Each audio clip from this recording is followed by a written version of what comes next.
Hi, and welcome to video 3 of the Treasured Paper Art How to Make Paper Roses Out of White Cardstock series. Again, these roses in video 1, 2, and 3 were all made using white cardstock. And from there we've used different techniques to make them look very, very different. This has gone on video 2, that's the chalk technique that we used. We've used glimmer mist, just a lot of different things to make these roses look different. The roses all start from these 5 pieces of white cardstock right here. Video 1 shows how to assemble that rose. So refer to video 1 to see how to assemble it. Today, let's go over the final techniques. This is a really neat technique that I use. Yes, this is definitely white cardstock. What I've done here is I have taken the white cardstock, I cut out these pieces here, and I put them in tea. I just use 1 tea bag for about 1.5 cups of water, and I let them soak for about 15 to 20 minutes. You can let them air dry, or if you want to speed up the process, a heat gun does quite well.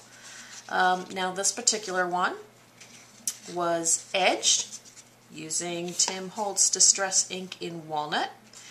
And I'm not sure if the video can pick this up clearly, but this particular one was also embossed. So I cut the pieces out and then I embossed them using a Spellbinders embosser. And it really, really looks neat. And to complete this particular one, I also used glimmer mist. Again, I'm not sure if that video really picks that out, but just a light spritz of the glimmer mist that happens to catch the lights. I just think it looks really, really pretty. So it's amazing what you can do with just using plain, ordinary white cardstock, and you can really turn out a very pretty flower and match it to your project perfectly. Now, these are all tea dyed. This particular one was not embossed. It is edged using a different color ink, and this one's got the gold glimmer mist on it, whereas the first one had the diamond glimmer mist on it. Again, I know that's really hard to see in the video. This one was edged as well, and this particular one is also glimmer misted. Now this one was glimmer misted after it was assembled. Most of the glimmer mist I do after the rose is assembled. I just think it kind of highlights it. This is edged a little bit darker, and you can just kind of see the different effects that different colored inks have on when you edge them. This was one that was tea done, but then after it was dry, I applied glitter to the whole thing. The glitter was applied before the rose was assembled. And the last 2 here, this one we didn't do anything to. It's just plain old, but doesn't it look really pretty? And this one, again, this has a glimmer mist on it. This is the gold glimmer mist again, just a smaller version of the rose. But very, really pretty. Now, this next technique, I'm really hoping the video picks up. I thought it was really a neat technique. And again, there's so many different ways to make your rose match your project. Now this one here, let's actually show you this one. Let me just grab my paper here. And again, this was done before the rose was assembled. So here's one of the pieces to the rose here. What I've done is I used the Versamark ink. And you just pick any stamp. I happen to use this one here. It's got a lot of details in it. It's really kind of neat looking. I've also used, for a couple of the roses, this one here, because anything with a lot of swirls and details in works quite nicely. I'm going to take this one and use this one for this particular one. Now, what we're going to do is we're going to stamp it first. Let me just see. I've used, on this particular one, I have used the Pearl-Ex.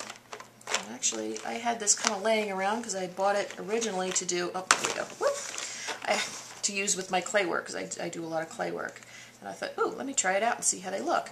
So this one we used the pink there, but there's all different kinds of shades that you can use.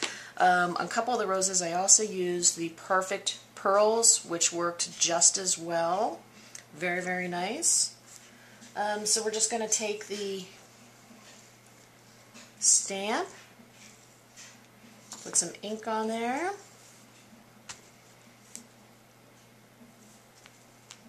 Okay, stamp it, hoping that was thick enough.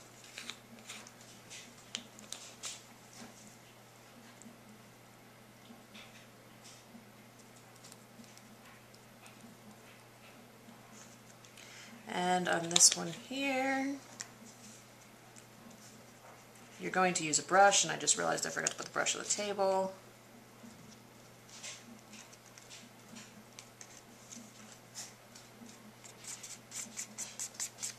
So I'm going to just use my fingers there. I normally do use a brush. Okay, but I don't know if hopefully the video picked that out, and look what that's done. Isn't that beautiful?